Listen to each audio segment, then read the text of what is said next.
함께 예배하는 모든 분들 가운데 이 말씀의 축복이 함께 하시기를 주님의 이름으로 축원합니다. 주님께서 제자들을 세상에 보내십니다. 그런데 주님께서 제자들을 세상에 보내실 때에 제자들은 양이며 세상은 일이다, 이렇게 말씀하고 있습니다. 그러므로 양을 이리 가운데 보냄과 같음이 바로 제자들을 세상과 보냄과 같다, 이렇게 주님께서 말씀을 하고 계십니다. 저와 여러분이 예수를 믿고 나서 살아가야 될 세상이 바로 이런 세상이라는 것을 한시도 놓치시면 안 됩니다. 우리는 예수를 믿고 세상의 소망을 여전히 두고 살아가는 사람들이 많습니다. 세상의 안락과 세상의 평안을 구하며 살아갑니다. 또 세상의 성공을 구하며 여전하게 살아갑니다. 그러나 주님은 저와 여러분에게 말씀하십니다. 이제 우리는 양으로서 이리 가운데 보내심을 받은 자라고 하는 것입니다. 그러므로 세상에서 성공을 구하며 살아가라고 주님이 말씀하고 있는 것이 아니라 뱀같이 지혜롭고 비둘기같이 순결하라, 이렇게 말씀합니다. 이 말은 이렇게 말씀드릴 수 있습니다. 세상이 어떤 세상인지 정확하게 분별하고 그럼에도 불구하고 세상을 닮지 말아라, 이렇게 말씀하고 있는 것입니다. 세상을 정확하게 이해하고 분별하고 세상은 닮으면 안 돼, 이렇게 주님께서 말씀하고 있는 것이죠. 여전하게 양으로 살아가라는 의미이고 양으로 오신 예수님을 닮은 삶을 살아가라, 이렇게 말씀하고 있는 것입니다. 세상을 분별하고 세상을 닮지 말고 어린 양으로 이 땅에 오신 예수를 닮은 삶, 여전히 예수를 쫓아가는 삶을 살아가라, 이렇게 주님께서 말씀하고 계시는 것입니다. 그런 삶을 살아갈 때 우리에게 당연하게 오는 것이 있는데 바로 핍박이 우리에게 온다는 것입니다. 무슨 의미입니까? 예수께서 세상에 핍박을 받았지요, 고난을 받았지요, 십자가에 죽었습니다. 세상은 예수를 십자가에 못 박여 죽였습니다. 이와 마찬가지로 예수를 쫓아 살아가면 세상은 결코 저와 여러분을 환영하거나 친구로 대하지 않고 온수로 대한다, 이렇게 성경이 이야기를 하고 있습니다. 우리는 기독교 역사를 볼 때에 바로 예수를 믿고 성공을 추구하고 또 교회가 성공을 가르치고 평안을 가르치고 세상과 짝하는 것을 바로 가르쳐 온 시절도 있었습니다.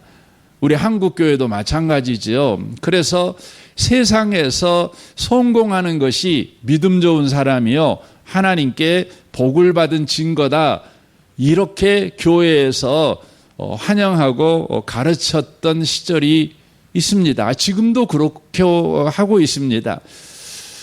그래서 세상에서 어려움을 당하는 일을 이상한 일 당한 것처럼 여깁니다. 세상에서 실패한 것을 신앙적으로 실패한 사람처럼 그렇게 여기고 가르칩니다. 성도 자신도 세상에서 실패하고 세상에서 환영받지 못한 삶을 살아가는 것을 부끄럽게 생각을 합니다.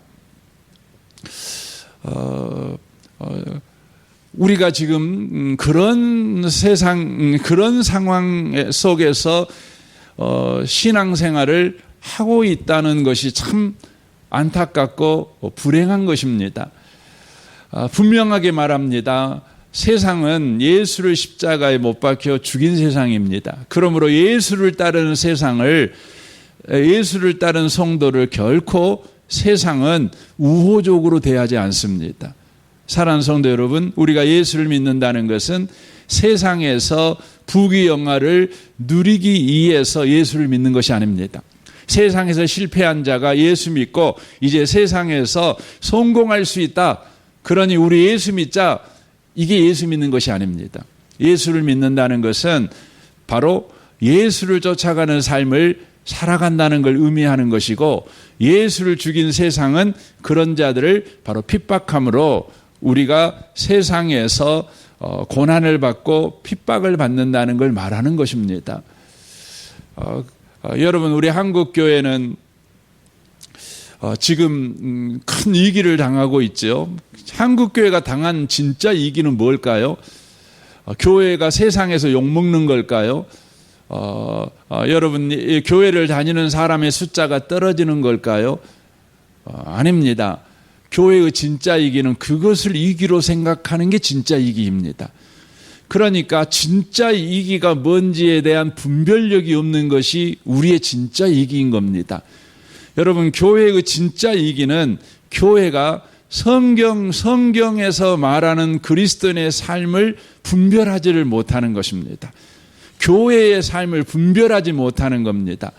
그래서 다만 교회가 힘들고 어렵다, 이것을 힘들고 어렵다라고 받아들이는 게 문제인 것입니다. 저는 이 아침에 오신 복 있는 분들이 예수 믿는 삶이 무엇인가를 정확하게 이해하고 그 이해 속에서 여러분의 현실과 현재의 여러분의 삶을 또 교회와 또 세상이 교회를 대하고 있는 것들을 바르게 분별할 줄 아는 지혜를 가진 분들이 꼭 되셨으면 좋겠습니다. 저도 목사지만 저도 오랜 세월 동안 성경이 말하는 신앙생활을 바르게 배우기보다는 세상에서 예수 믿고 잘 먹고 잘 살자, 그런 신앙을 많이 배웠어요. 또 예수를 똑바로 믿으면 세상에서 잘 돼, 성공해, 남들보다 유명해져, 이런 걸 배웠어요. 그러니까 제가 잘못되고 내가 어려워지고 힘들어지면 그것이 진짜 이익인 줄 알고 그것에 내 마음을 뺏겨서 낙심하고, 그것에 마음이 뺏겨서 내가 불신앙적인 마음을 갖고 살아가고 있는 것이 내 현실인 걸 보게 돼요. 사랑하는 성도 여러분, 예수를 믿으면요, 예수를 진짜 똑바로 믿으면 세상은 우리를 좋아하지 않습니다. 그래서 여러분, 고난받고 핍박받는 것이 당연한 것입니다. 여러분이 고난을 받고 있는데 다만 고난을 받고 있다고 그래서 잘 살고 있다, 그건 아니에요. 여러분이 고난받고 있을 때 내가 고난을 왜 받냐? 내가 예수를 똑바로 믿고 있는데 고난을 받냐? 그러면 기뻐하십시오. 예수를 똑바로 못 믿어서 죄 지어갖고 고난받고 있느냐? 그러면 회개하십시오. 고난받는 것이 문제가 아니라 여러분과 제가 고난을 받고 있을 때에 예수 믿는 나를 바르게 분별하지 못하는 게 진짜 문제라는 거예요. 지금 그래서 오늘 본문이 그렇게 말을 하고 있는 거죠. 네가 고난받고 있냐? 그러면 그거 이상하게 생각하지 마. 왜 이상하게 생각할 필요가 없나요? 너는 양이야. 양인데 이리 가운데 보냄받았으니 양이 이리에게 고난받는 건 당연한 거 아니겠어? 이리에게 위협받는 건 당연하고 이리에게 물어뜯기는 게 그게 당연하지 않겠어? 이렇게 말하는 것이죠. 그러니까 네가 지금 이리한테 물어뜯겼을 때 네가 이리가 되려고 막 몸부림치다가 네가 더 쌈자라는 일이냐, 내가 더 쌈자라는 일이냐, 내가 더 대장이냐, 이렇게 순서 정하느라고 이리한테 물어뜯겼으면 우린 즉시 회개해야 되겠죠. 근데 여전히 양으로 살다가 뜯겼어요? 가난해졌어요? 어려워졌어요? 회사가 어려워지고 내 건강도 안 좋아지고, 그랬어요? 그럼 뭐 하는 겁니까? 기뻐하는 거죠. 왜 기뻐해야 됩니까? 분명하게 이렇게 18절 하반절에 말하지요. 그 이유는 그렇죠. 그들과 이방인들에게 증거가 되게 하려 하심이라, 이렇게 말씀합니다. 우리가 예수를 똑바로 믿습니다. 여전히 예수님의 삶을 쫓아 살아갑니다. 그러므로 인하여서 우리에게 위기가 옵니다. 어려움이 옵니다. 그러면 그것은 바로 증거가 되게 하게 하시는 바로 상황이 된다. 증거가 되는 자리가 된다. 이렇게 주님이 말씀하고 계시는 까닭입니다. 증거가 된다는 말이 어떤 의미입니까? 두 가지 의미인데, 하나는 내가 구원받았다는 것이 증거가 되는 자리요, 또 다른 사람에게 바로 구원이 흘러가는 통로가 되는 자리가 된다는 의미입니다. 그러니까 창세기 12장에 아브라함에게 하나님이 약속하셨죠. 내가 너를 복으로 만들 거야. 그리고 너로 말미암아 모든 민족에게 복이 흘러가게 만들 거야. 이렇게 약속하셨잖아요. 그 약속이 바로 성취되는 자리가 어디냐? 양으로서 삶을 살아갈 때에 이리에게 공격받는 그 자리, 이리에게 물어뜯기는 그 자리, 이리에게 위협을 받는 그 자리, 바로 그 자리가 내가 구원받았다는 사실이 증거되어지는 자리일 뿐만 아니라 내 주변 사람들에게 구원이 흘러가는 자리가 될 것이다. 이렇게 이야기를 하는 것입니다. 성경은 그 이야기로 가득 찼죠. 가장 대표적인 이야기가 요셉 이야기 아닙니까? 여러분, 요셉이 노예에 팔려가고 억울하게 누명을 써서 감옥에 갇히는 거 아닙니까? 가만히 생각을 해보면 요셉이 그렇게 노예로 팔려갈 만큼 그렇게 큰 죄지었습니까? 그건 아니지 않습니까? 그가 감옥에 갈 만큼 그렇게 그가 죄를 지었습니까? 그렇지 않지요. 그는 여전히 요셉으로서 하나님의 사람으로 살아갔을 뿐입니다. 그런데 그는 노예로 팔려가고 감옥에 갇히게 된 것이지요. 우리의 눈으로 볼 때에는 그는 뭔가 잘못한 사람처럼 여겨집니다. 뭔가 문제가 있는 사람처럼 여겨집니다. 하나님이 벌을 내려서 그가 노예로 팔려가고 감옥에 갇힌 사람 정도로 보입니다. 그러나 우리가 요셉을 보면 알 수 있지요. 성경은 요셉을 이렇게 증언하지요. 그가 노예로 있을 때에도 하나님과 함께 하는 삶을 그가 살았다는 거죠. 감옥에 갔을 때에도 그랬다는 것 아니겠습니까? 요셉이 그곳에 갔을 때 불평이 있고 원망이 있을 수 있습니다. 그럼에도 불구하고 그는 여전하게 이리 가운데서 양이었습니다. 그의 삶의 결론이 뭡니까?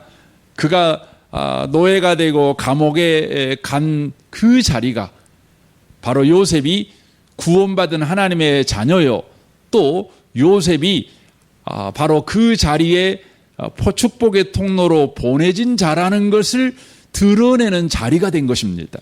그래서 창세기 50장 20절에 요셉이 그렇게 고백하지요. 당신들은 나를 헤아려 하였으나 하나님은 그것을 선으로 바꾸사 오늘과 같이 많은 백성의 생명을 구원하게 하시려 하셨나니라고 말씀하십니다. 요셉의 고난은요, 요셉이 고난받았다, 요셉이 어려워졌다라는 한 사람이 어려움을 당한 문제가 아니었습니다. 그 문제는 요셉 자신이 구원을 받았다는 증거일 뿐만 아니라 애굽과 애굽 군동의 모든 사람에게 바로 구원이 흘러가는 놀라운 자리로 쓰여졌다는 것을 우리가 알 수 있습니다. 다니엘도 마찬가지입니다. 그가 감옥에 사자굴에 던져지는 거 아니겠습니까? 죽는 거지요. 배고픈 사자에게 던져졌으니 죽는 자리 아닙니까? 다니엘에게 무덤이 되겠지요. 그러나 그 자리는 어떻게 되었습니까? 오히려 다니엘이 하나님의 백성이요, 하나님의 보호 아래에 있는 자라는 것이 드러난 자리일 뿐만 아니라 이로 인하여서 바로 주변 사람들이 참된 신앙 고백을 하게 변화시키는 자리로 쓰여집니다. 그래서 다니엘서 6장 26절에 이렇게 다리오가 조례를 내리지요. 조서를 내리죠. 이렇게 말하면 내가 이제 조서를 내리노라. 내 나라 관할 아래에 있는 사람들은 다 다니엘의 하나님 앞에 떨며 두려워할지니 그는 살아계시는 하나님이요 영원히 변하지 않으실 이시며 라고 이야기를 합니다. 다니엘을 죽이기에 던져진 그 사자 굴이 바로 다니엘에게는 구원받은 백성이라는 것을 드러내는 자리가 됐을 뿐만 아니라 바로 하나님의 이름이 높아지는 바로 자리로 그렇게 쓰여졌다고 하는 것이죠. 바울도 그런 경험을 고백합니다. 고린도 후서 4장 8절에 말하지요.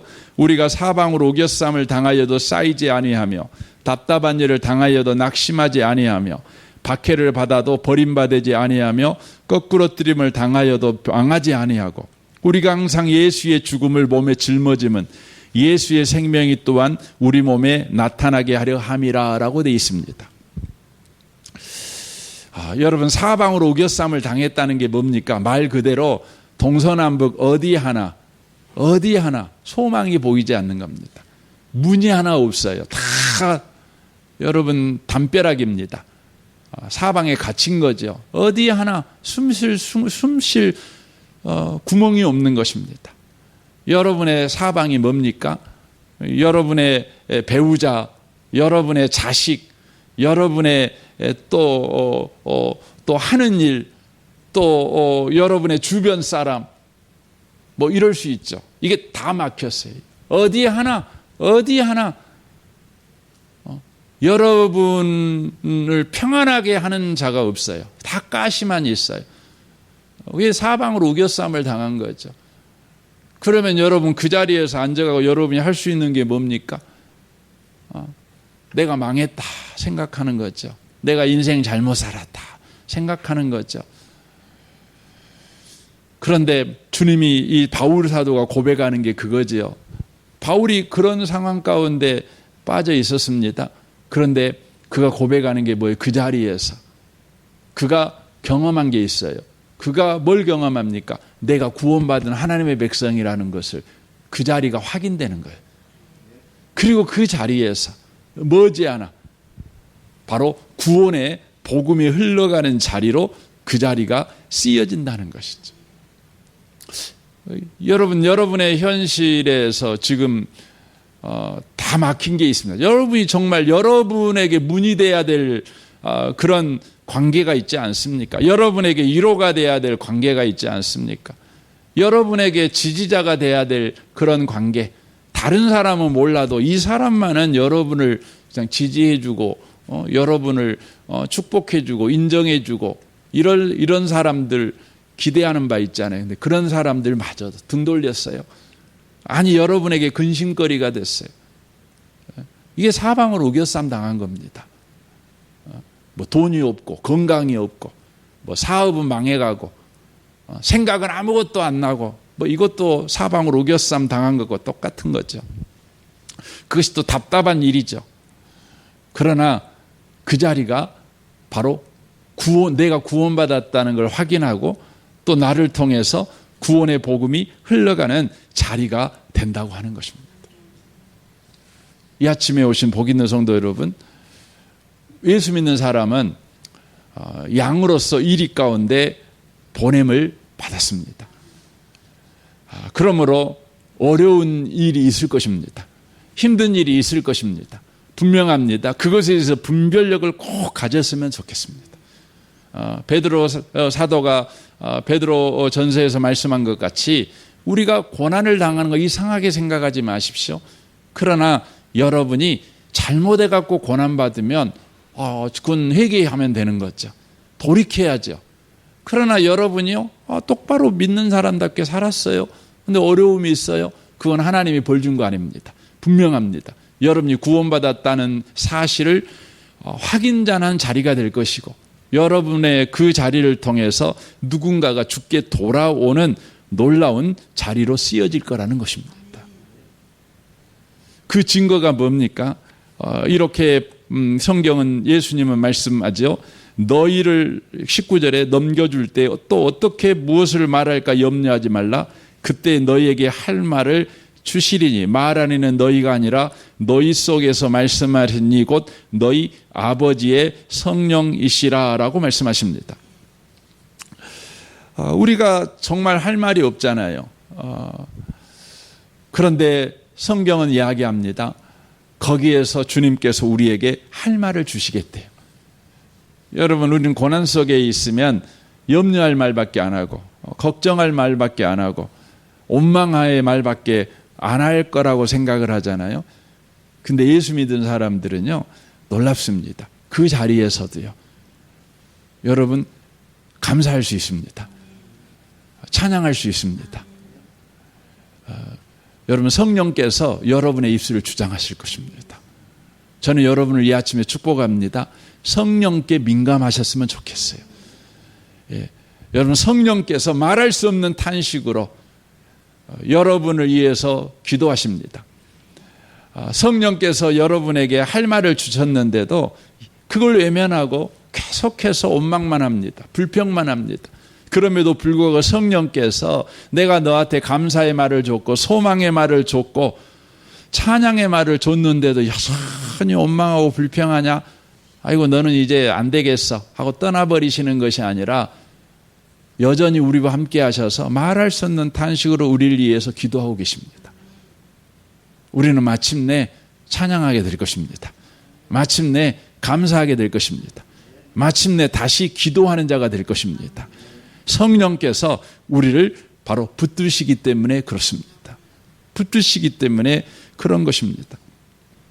베드로가 그랬죠. 베드로는 예수님을 3번이나 부인했던 사람이고 심지어 저주하고 맹세하여 예수님을 부인했던 사람입니다. 그러나 성령께서 베드로의 입술을 주장하자 베드로가 저주했던 입술이, 맹세하여 주님을 부인했던 그 입술이 바로 예수님을 고백하는 입술로 변화되는 것을 보게 되어집니다. 사랑하는 성도 여러분, 오늘도 성령이 역사하십니다. 성령이 일하십니다. 깊은 탄식 속에 있지만 우리 성령께서 여러분을 포기하지 아니하시고 마침내 저와 여러분의 입술이 열어 주를 고백하는 자가 되게 만드실 것입니다. 찬양하는 자가 되게 만드실 것입니다. 고린도전서 2장 3절 4절에 보면 바울이 그런 경험을 고백합니다. 내가 너희 가운데 거할 때 약하고 두려워하고 심히 떨었노라 라고 되어 있습니다. 약해 있고 두려워하고 심히 떤 상태 가운데 놓여 있었습니다. 상황이, 형편이, 또 주변 사람들의 박해가 바울을 약하게 만들었고 두려워하게 만들었고 심히 떨게 만들었습니다. 아무 말 하지 못했습니다. 도리어 그는 근심의 말, 원망의 말을 할 수밖에 없는 상황 가운데 놓였다는 것 아니겠습니까?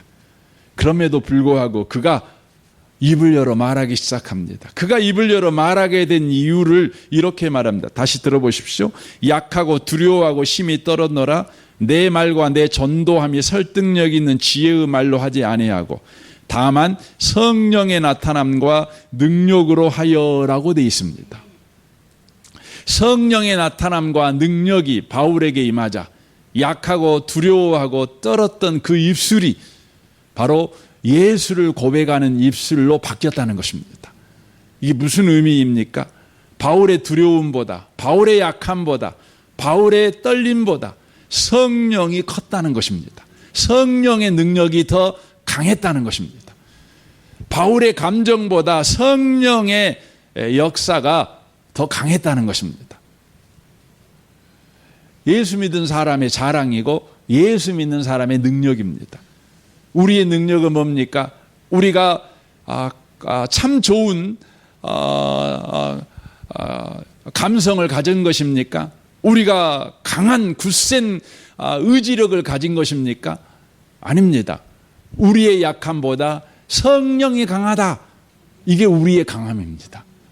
우리의 감정보다 성령의 역사가 강하다. 이게 뭐예요? 우리의 힘입니다. 우리의 강함입니다. 여러분, 이걸 놓치지 않으셨으면 좋겠습니다. 성령께서 우리의 입술 가운데 할 말을 붙여주십니다. 우리가 구원받은 자요, 우리 주변 사람들이 우리가 선 자리가 통로가 되어 구원을 얻게 하시는 바로 통로가 되는 자리가 되게 할 거라는 것입니다. 저는 이 아침에 오신 복 있는 성도 여러분 원망하고 계십니까? 불평하고 계십니까? 여러분의 원망보다 불평보다 성령이 더 강하실 것입니다. 마침내 여러분과 저는 입을 열어 주를 찬양하게 될 것입니다. 저는 이런 경험들을 매번 합니다. 정말 설교할 수도 없고 기도할 수도 없고 상황을 보고 형편을 보고 그러면 너무너무나 내 마음이 무너지고 어떻게 할 도리가 없어요. 그런데 신기한 건 뭐냐면 이건 내 감정이 아니에요. 내 지성이 아니고 또 내 배움도 아니고 성령께서 제 입술을 주장하셔서 말하게 하실 때가 많습니다. 하십니다. 여전히 예수를 전하게 하십니다. 제가 지금도 감사한 건 코로나 시절에 제가 우리 김 목사님하고 여러 이야기를 나누는데 김 목사님 주변에 있는 분도 너무나 정신적으로 어려워 공황장애를 겪고 여러분 목사님들 가운데 여러분 서울에 있는 목사님들 이제 조사를 해보면 정신과 치료를 당장 받아야 될 상황에 놓여 있는 목사님들의 여러분 퍼센트가 몇 %나 될 것 같아요? 여러분 조사에 의하면 80%가 됩니다. 당장 정신과 가서 약을 먹어야 될 정도로. 예수님 믿는 사람들이 왜 그런데요? 하나님 믿는다는 사람들이 왜 그런데요? 여러분 목사님들이 다 그런 상황에서 강단에서 설교합니다. 목사님들이 강해서 설교하는 게 아니에요. 다 약해요. 목회 현장이 그렇습니다. 목회 현장이 그렇습니다. 그런데 그럼에도 불구하고 설교하는 이유가 뭐예요? 성령이 붙잡아 주시니까 하는 겁니다. 거짓말 치고 있는 것이 아니에요. 여러분 우리는요 다 그 정신병 걸릴 수밖에 없어요. 맨정신 갖고 어떻게 삽니까? 맹정신 갖고 어떻게 감사합니까? 맹정신 갖고 어떻게 찬양을 합니까? 찬양할 수 없어요. 어떻게 소망을 말합니까? 맨정신 갖고 있는 사람이라면 그렇게 말하면 안 돼요. 그러나 성령이 역사할 때 우리는 소망을 말합니다. 감사를 말합니다. 찬양을 말합니다.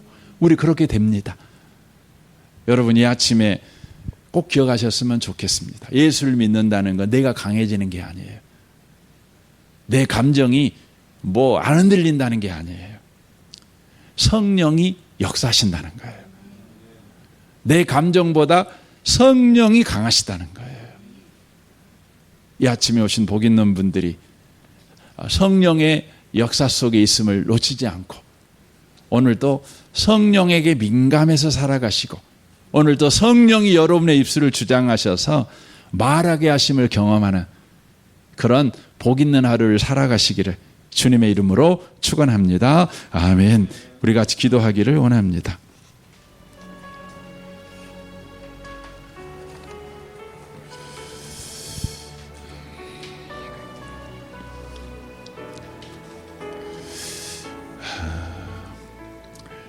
우리는 마음이 강해서 예수 믿고 사는 것이 아닙니다. 성령이 강하신 예수 믿고 사는 것입니다. 우리가 그럼에도 불구하고 소망을 말하는 것은 우리의 환경이 좋아서 그렇게 말하는 거 아닙니다. 성령이 강하시기 때문에 성령이 말하게 하시기 때문에 그러는 것입니다. 주여 오늘 하루도 성령의 강함을 경험하기를 원합니다.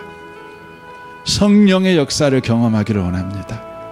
성령이 말하게 하심을 따라 감사하며 찬양하며 예수를 전하며 소망을 말하며 격려하며 위로하는 그런 말을 하는 성령의 역사를 경험하는 오늘 한 날 되게 하옵소서. 여러분 자신과 여러분의 가정생활과 직장생활과 교회생활과 모든 관계를 위해서 여러분 기도하시면 좋겠습니다. 이 나라를 위해서, 이 민족을 위해서, 북한과 열방을 위해서도 기도해 주십시오. 특별히 내일은 주일인데 우리 농촌교회의 초청 연합예배를 드립니다. 오는 곡성민족교회와 하순 올릭교회, 또 평안중에 이렇게 오게 해주시고 또 큰 은혜를 경험하는 내일 예배가 되게 해 주옵소서. 예수님 때문에 서로 위로를 받고 또 위로하는 그런 복된 예배가 되게 하옵소서. 또 내일 메시지를 전하는 우리 곡성민족교회 최현철 목사님 가운데 충만한 은혜로 함께하여 주옵소서. 이를 위해서 여러분 이 아침에 특별히 기도하시면 좋겠습니다. 우리 좋으신 주님께 통성으로 구하겠습니다. 기도하겠습니다.